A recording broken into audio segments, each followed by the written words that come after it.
So hello everyone, welcome back. ये आपके MSD 07 का फर्स्ट वीडियो है।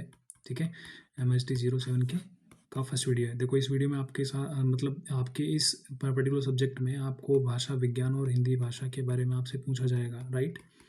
सो इस वीडियो में हम क्या करेंगे, इस वीडियो में आपके जो पुराने पेपर आए हुए हैं उन पुराने पेपर्स को देख के ये आइडिया लगाएंगे कि कौन कौन से क्वेश्चन जो आपके एग्जाम में आने लायक है ना, और कौन कौन से क्वेश्चन आपको प्रिपेयर करने हैं। ठीक है, भाषा विज्ञान और हिंदी भाषा का जो आपको जो पेपर देखने को मिलेगा, इसमें आपको भाषा किस तरह रचित होती है, भाषा किस तरह बनी होती है ना, उसके बारे में आपसे पूछा जाता है। ठीक है, सो ये थोड़ा सा टेक्निकल पेपर होता है, बट ये ऐसा नहीं है कि अनडुएबल होता है। ठीक है, आप इसको आराम से कर सकते हो।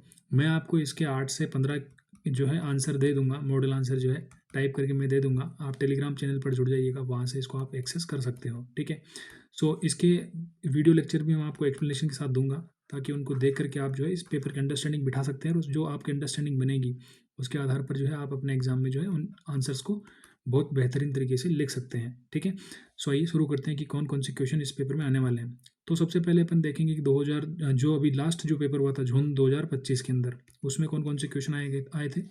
तो मैंने उन 4-5 साल के पेपर को देख के वो उन क्वेश्चंस को मार्क करा है जो बार बार जो उनकी उन्हीं लाइन्स पे पूछे गए हैं। ठीक है, सो पहला क्वेश्चन है अपना कि संरचनात्मक भाषा विज्ञान को परिभाषित करते हुए इसके स्वरूप पर चर्चा कीजिए।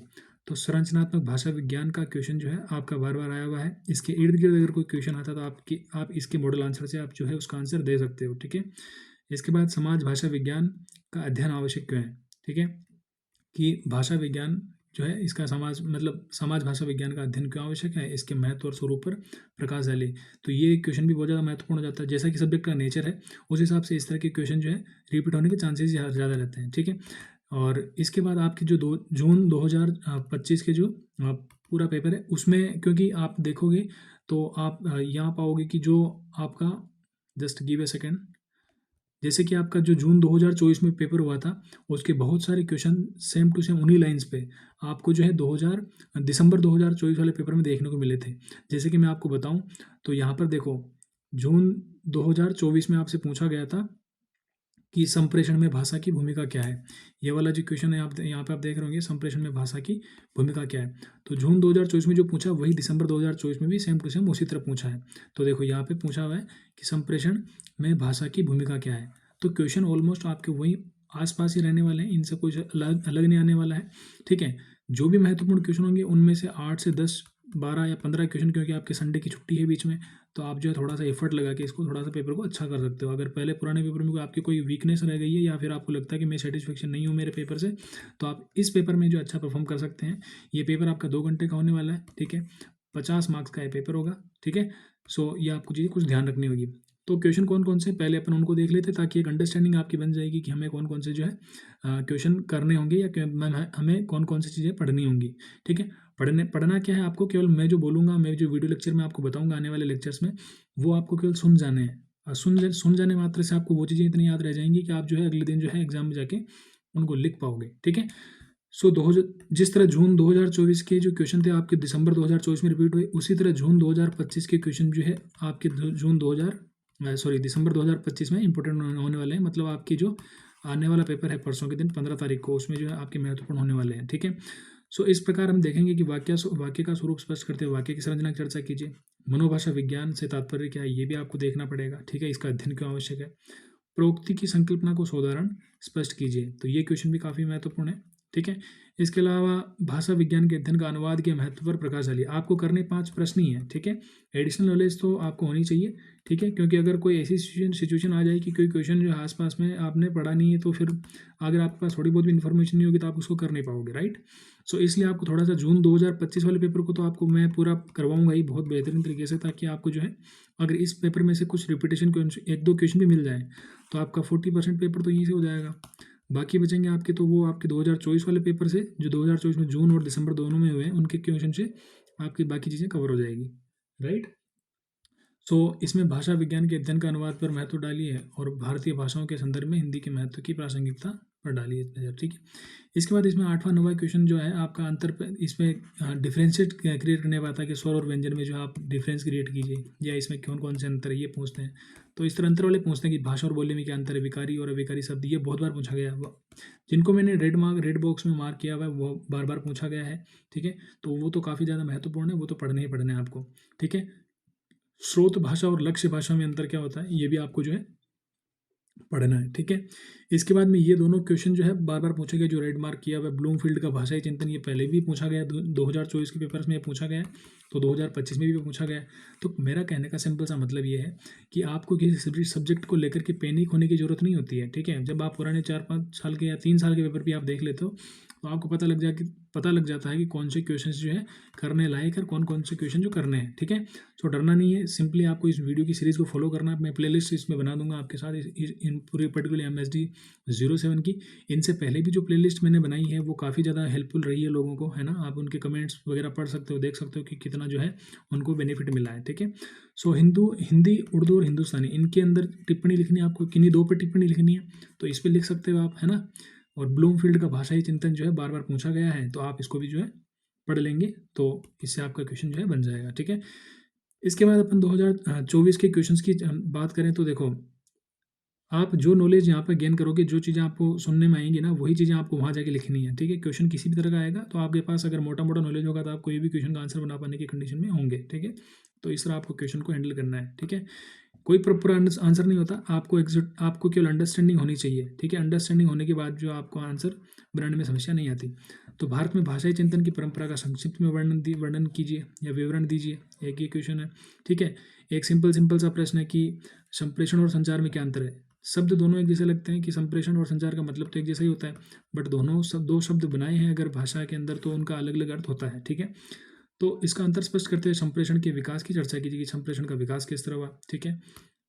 तीसरा क्वेश्चन इस तरह का है कि ये तो ठीक है नहीं, क्योंकि ये रिपीटेड थीम्स पे आ जाता है क्वेश्चन, इसलिए मैंने इसको मार्क नहीं करा है, ठीक है। फोर्थ क्वेश्चन आपका, फोर्थ, फिफ्थ और सिक्स तीनों क्वेश्चन बहुत ज़्यादा महत्वपूर्ण है, क्योंकि इन्हीं लाइन्स पे पहले क्वेश्चन पूछा जा चुका है, ठीक है। तो अर्थ संरचना की दृष्टि से चर्चा करते हुए पर्याय और विलोम, मैंने आपको बताया अभी लास्ट पेज पे यह पूछा गया था, ठीक है। फिफ्थ क्वेश्चन है कि रूप, शब्द और पद की जो है परिभाषा दीजिए और उनका परस्पर आंतरिक अंतर भी स्पष्ट कीजिए। तो ये भी क्वेश्चन काफ़ी ज़्यादा महत्वपूर्ण, ये भी पूछा गया क्वेश्चन है, ठीक है। भाषा शिक्षण के संदर्भ में भाषा के विभिन्न रूपों का परिचय दीजिए। तो ये एक प्रश्न भी बहुत ज़्यादा महत्वपूर्ण है। तो भाषा से रिलेटेड किसी भी प्रकार का प्रश्न आता है तो आप उसको करने की कंडीशन में आराम से होंगे ये लेक्चर्स देखने के बाद में। तो आपको इतना ज़्यादा डीपली पढ़ने की, इधर उधर किताबें खंगालने की जरूरत नहीं है। सिंपली आपको क्या करना है, मैं आपको टाइप्ड की हुई PDF दे दूंगा, ठीक है। वो free of cost Telegram channel पे अवेलेबल है, वहाँ पे आप जुड़ जाइएगा, ठीक है। और मैं आपको 3-4 लेक्चर दे दूंगा, क्योंकि संडे का दिन है और आपके पास काफ़ी सारा समय भी होगा। लेक्चर ज़्यादा बड़े नहीं होंगे, छोटे छोटे होंगे, 25 मिनट के आपके पास मैक्सिमम लेक्चर होंगे, ताकि आप उनको आराम से देख भी सको। बड़ी बड़ी क्लासेस का कोई मतलब नहीं है, क्योंकि ये है चीज़ें क्विकली पढ़ने वाली, ठीक है। इनको अंडरस्टैंड एक बार में किया जा सकता है, 1-2 बार वीडियोज़ को देख लेने के बाद आपकी रिविजन, आपका जो मेंटल जो रीजनिंग है उस तरह की बन जाती है, ठीक है। इसके बाद ये क्वेश्चन तो नया क्वेश्चन है, ठीक है। व्यतिरिक्त विश्लेषण और भाषा दोष विश्लेषण की तुलना कीजिए, तो चाहो तो कर सकते हो, मैं आंसर दे दूंगा इसका। फिर वही 2 अंतर स्पष्ट कीजिए कि लोकोक्ति और मुहावरे में अंतर स्पष्ट करो। एक नया क्वेश्चन है कि करोड़ मिश्रण का अंतर स्पष्ट कीजिए।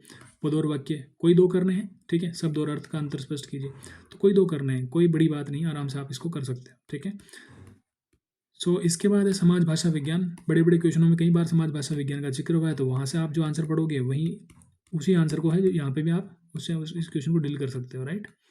इसके बाद आप देखोगे तो जस्ट गिव सेकंड, हाँ, इसके बाद आप देखोगे तो ध्वनि संरचना और संप्रेषण भाषा की भूमिका, संप्रेषण में भाषा की भूमिका क्या है, तो ये भी काफ़ी ज़्यादा महत्वपूर्ण है। ये छोटी छोटी व्याख्याएं हैं जो मैं आपको दे दूंगा, वहाँ से आप इसको पढ़ लेना। बहुभाषिकता क्या होती है ना, मल्टी लिंग्विस्टिक है ना, वो चीज़ें हैं आपको यहाँ पर देखनी पड़ेगी, राइट। इसके बाद वही जून 2024 का पेपर है, ठीक है, जिसमें वापस भाषा परिवर्तन के प्रकार और कारणों को रेखांकित करना है। यहाँ पे एक चामस्की की भाषा संबंधी अवधारणा, और एक दूसरा प्रश्न आया था कि फर्दिनांद द श्यूर का भाषा विज्ञान के अध्ययन में क्या योगदान है। तो कुछ भाषा वैज्ञानिक भी हुए हैं, ठीक है, भाषा वैज्ञानिक भी हुए हैं, तो वो भी कभी कभी जो है एग्जाम में पूछ ले जाते हैं। तो एक तो ये चॉमस्की पूछा गया था, ठीक है। एक फर्दिनांद जो है ये पूछे गए हैं, ठीक है। ब्लूमबर्ग वाला भी पूछा गया 2 बार। तो ये 2-3 जो आपका भाषा वैज्ञानिक पूछे गए, तो इनसे भी आप जो है, मैं इनके छोटे छोटे नोट्स आपको दे दूंगा, तो आप इनसे रीड कर लीजिएगा, और मैं आपको बता भी दूंगा यहाँ पे, ठीक है। तो शैली की संकल्पना स्पष्ट कर दिए, शैली विज्ञान और भाषा विज्ञान के परस्पर संबंधों पर, ये तो ठीक है, वापस वही क्वेश्चन की भाषा शिक्षण के विभिन्न पक्षों पर उदाहरण उदाहरण मतलब क्वेश्चन घुमा फिरा के वही है, ठीक है, कुछ भी अलग नहीं है। एक बार भाषा शिक्षण को पढ़ लोगे तो आपको उसके पक्ष वैसे ही पता लग जाएंगे, आप आंसर बना पाओगे यहाँ पे भी। वापस ये रूप वाला क्वेश्चन जस्ट पिछले पेज पे देखा अपन ने कि रूप की संकल्पना स्पष्ट करते हुए इसके प्रमुख प्रकारों के बारे में बताइए, ठीक है। भाषा और व्याकरण की संकल्पना बहुत कॉमन सा क्वेश्चन है, कोई भी एक्सपेक्ट कर सकता है इस क्वेश्चन को, तो ये चीज़ है इस तरह की, ठीक है। इसके बाद आपका छोटी छोटी व्याख्याओं में आता है कि जैसे कि संप्रेषण में भाषा की भूमिका, वही सेम क्वेश्चन, ठीक है। ब्लूमफील्ड का भाषाई चिंतन, ये पूछा गया 2 बार 3 बार पूछा गया। प्राकृति के बारे में अपन ने फर्स्ट जो पेपर आया अभी उसमें देखा था शुरुआत में ना, तो प्राकृति के बारे में क्वेश्चन पूछा गया है, ठीक है। इसके बाद वही चीज़ आ गई, लोकोक्ति, मुहावरे, पर्यावरण, विलोम, पश्चिम और पूर्वी हिंदी, विकारी और अविकारी शब्द। तो कहने का तात्पर्य क्या है? कहने का तात्पर्य ये है कि आपको ज़्यादा होच पोच नहीं करना है, राइट। आपको क्या करना है, जो मैं लेक्चर्स दूंगा आपको, ठीक है, उन लेक्चर्स को ध्यान से सुनना है, ठीक है। लेक्चर्स को ध्यान से सुनना ही आपके लिए बेहतर है। अदरवाइज मैं PDF आपको प्रोवाइड कराऊंगा, बट PDF पढ़ना, क्योंकि PDF बड़ी हो जाती है एक्चुअली, 30 से 40 पेज की हो जाती है, और उसको PDF को आप लेके भी उसको 2 घंटे में 3 घंटे में भी खत्म नहीं कर पाओगे। यहाँ आपको लेक्चर्स में वो 25-25 30-30 मिनट के लेक्चर्स में आपको बहुत अच्छी अंडरस्टैंडिंग के साथ, आपको एक रीजनिंग के साथ समझ में आ जाएगी और याद भी हो जाएंगे, ठीक है। सो मिलते हैं फिर नेक्स्ट वीडियो में, तब तक के लिए आप क्वेश्चंस को एक बार वापस दोबारा से देख लीजिएगा, PDF को मैं आपको टेलीग्राम पे प्रोवाइड करा दूंगा, एंड देन मिलते हैं नेक्स्ट वीडियो में। Thank you so much for watching till the end, and see you soon. जय हिंद।